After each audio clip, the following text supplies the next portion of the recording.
Bonjour à tous, je suis Tanguy Barré, je suis postdoctorant dans l'équipe Santercom, donc dans l'axe addiction hépatite, sous la supervision de Patricia qui est ici. Et je vais vous présenter le projet Elixir, qui est un projet qui n'est pas encore lancé, mais qui est déjà financé, comme je vais vous l'expliquer. C'est un projet autour de la relation entre cannabinoïdes dans le sérum et l'insulinorésistance chez les patients co-infectés par le VIH et l'hépatite C.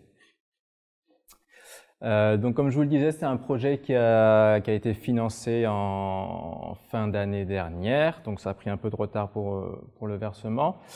On est sur un projet qui durera 3 ans et qui est monté notamment autour d'une collaboration avec le CHU de Lille, donc une équipe de toxicologues, et également avec l'Université de Bordeaux où il y a toutes les données de la cohorte EPAVI avec laquelle on travaille déjà beaucoup. Donc on espère un commencement de l'étude en fin d'année prochaine. Pour placer un peu le contexte de cette étude, on s'intéresse à des populations infectées par le VIH et l'hépatite C.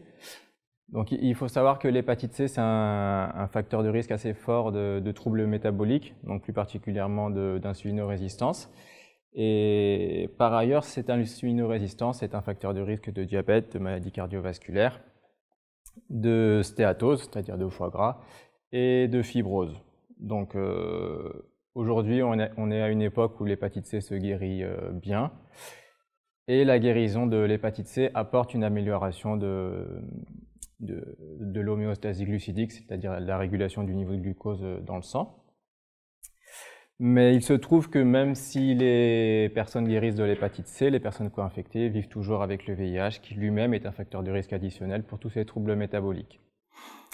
Donc, dans toute cette intrication entre ces pathologies et ces troubles métaboliques, il y a une importance majeure du rôle de l'inflammation, parce que toute l'hépatite C comme le VIH, c'est des sources d'inflammation chronique, qui en retour vont donc favoriser l'apparition de ces troubles et les entretenir. Donc nous, dans cette étude, on s'est posé plus particulièrement la question des facteurs comportementaux dans toute cette chaîne physiopathologique. Et on fait également particulièrement un focus sur le système endocannabinoïde. Donc le système endocannabinoïde, c'est un système de signalement, donc un peu comme le système hormonal, qui est composé donc principalement des endocannabinoïdes. C'est des lipides qu'on synthétise nous-mêmes, que le corps synthétise. Il y a les récepteurs associés, donc les récepteurs CB1, CB2. Il y a toutes les enzymes qui vont être associées au métabolisme de ces endocannabinoïdes, donc leur dégradation, leur synthèse. Et il y a également tout un tas de métabolites et de congénères qui sont liés à ces endocannabinoïdes et qui peuvent être inclus dans ce qu'on appelle l'endocannabinoïdome, c'est le système endocannabinoïde dans son interprétation la plus large. Donc tout ça forme un réseau vraiment complexe qu'on va retrouver dans quasiment tous les organes du corps. Et ce système-là joue un rôle majeur dans l'homéostasie, globalement, et plus particulièrement l'homéostasie énergétique, donc ce qui va être utilisation de l'énergie, stockage de l'énergie. Donc notamment, on a remarqué qu'en cas d'obésité et de maladie hépatique chronique, on a une suractivation du système endocannabinoïde, donc notamment des plus fortes concentrations en endocannabinoïdes circulants.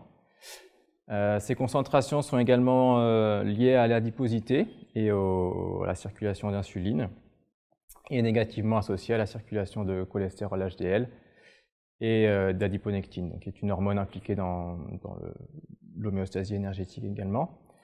Par ailleurs, l'activation du récepteur cannabinoïde 1 favorise la fibrose hépatique. Et le blocage de ce même récepteur augmente la sensibilité à l'insuline. Donc on voit qu'on est vraiment sur un système qui a un rôle clé dans tous ces processus métaboliques. Donc également, ici c'est un schéma un petit peu compliqué, mais vous avez AEA et 2AG qui sont les deux endocannabinoïdes les plus étudiés.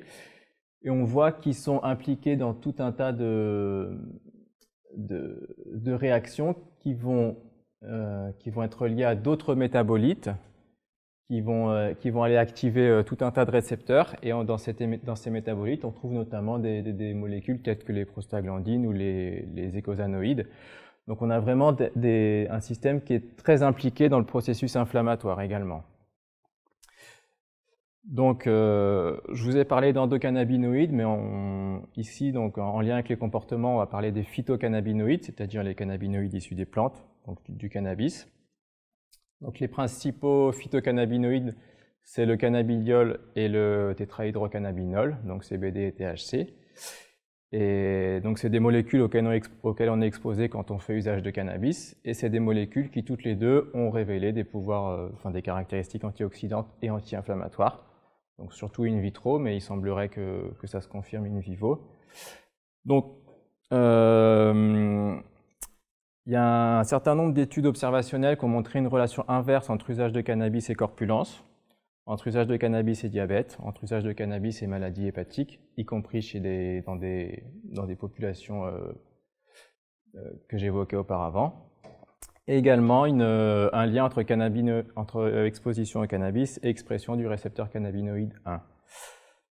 Et dans le cas spécifique du VIH, on a des relations entre usage de cannabis et état inflammatoire. Donc ça va un petit peu dans le sens de ce que je vous présentais tout à l'heure. Et il se trouve que dans les populations vivant avec le VIH et ou l'hépatite C, on a une forte consommation de cannabis pour des raisons variées. Donc c'est vraiment un usage qui est tout à fait opportun d'étudier dans ces populations. Donc les hypothèses de travail pour cette étude, c'était que, donc ici au centre vous avez le système endocannabinoïde, c'était que l'usage de substances, donc notamment de cannabis, va avoir un impact sur le système endocannabinoïde plus globalement, et qu'en retour celui-ci va avoir un impact sur l'insulinorésistance et l'inflammation, avec potentiellement un effet de la guérison de l'hépatite C sur ce système endocannabinoïde. Donc pour étudier ces hypothèses, on s'est posé plus précisément les questions suivantes.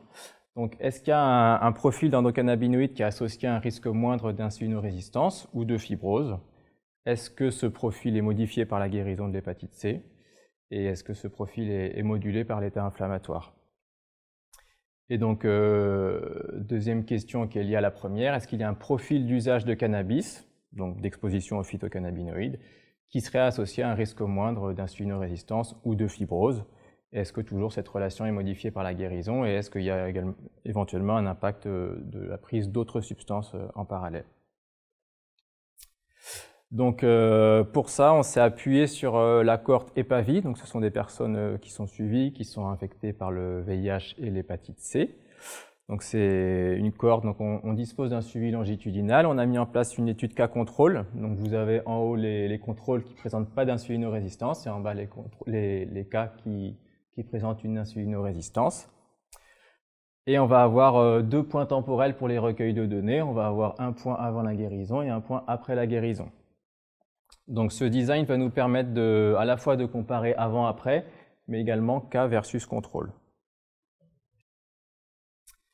Donc comme je vous le disais, ce sont des données qui sont tirées de la cohorte EPAVI. L'insulinorésistance va être évaluée par l'OMA-IR. Et on a une taille d'échantillon autour de 260 personnes. Donc pour les données, on va disposer de données cliniques qui ont été recueillies dans le cadre du suivi habituel de la cohorte EPAVI, donc notamment ce qui va permettre de calculer les scores de fibrose, des marqueurs inflammatoires. Et une des forces de cette cohorte, c'est qu'on a également les données comportementales, dont les usages de substances, en particulier le cannabis. Et on va également exploiter des données biologiques, c'est-à-dire des échantillons sanguins. Donc là, c'est un peu la valeur ajoutée qu'on va ajouter, la valeur ajoutée qu'on apporte, c'est que ces échantillons sanguins, on va pouvoir en tirer des dosages supplémentaires de molécules qu'on n'avait pas dans la base de données, notamment donc les endocannabinoïdes, les métabolites du THC, qui vont refléter l'exposition au cannabis, et également d'autres substances psychoactives et leurs métabolites. Donc ça va permettre d'estimer plus objectivement l'exposition aux substances psychoactives.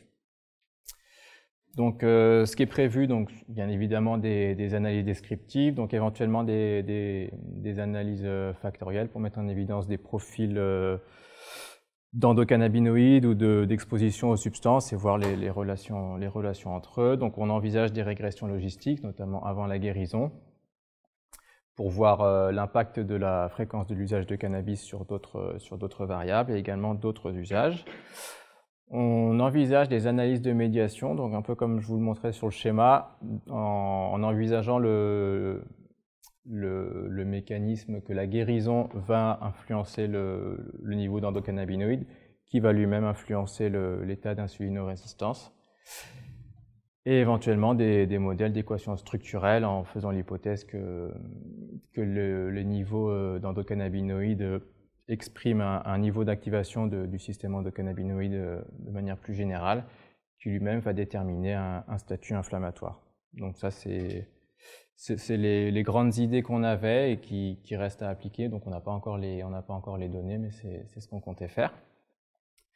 Donc ce qu'on attend comme résultat, c'est globalement des résultats qui vont être assez innovants, si tout se passe bien. C'est des données qui seront nouvelles dans cette population, l'étude du système endocannabinoïde notamment.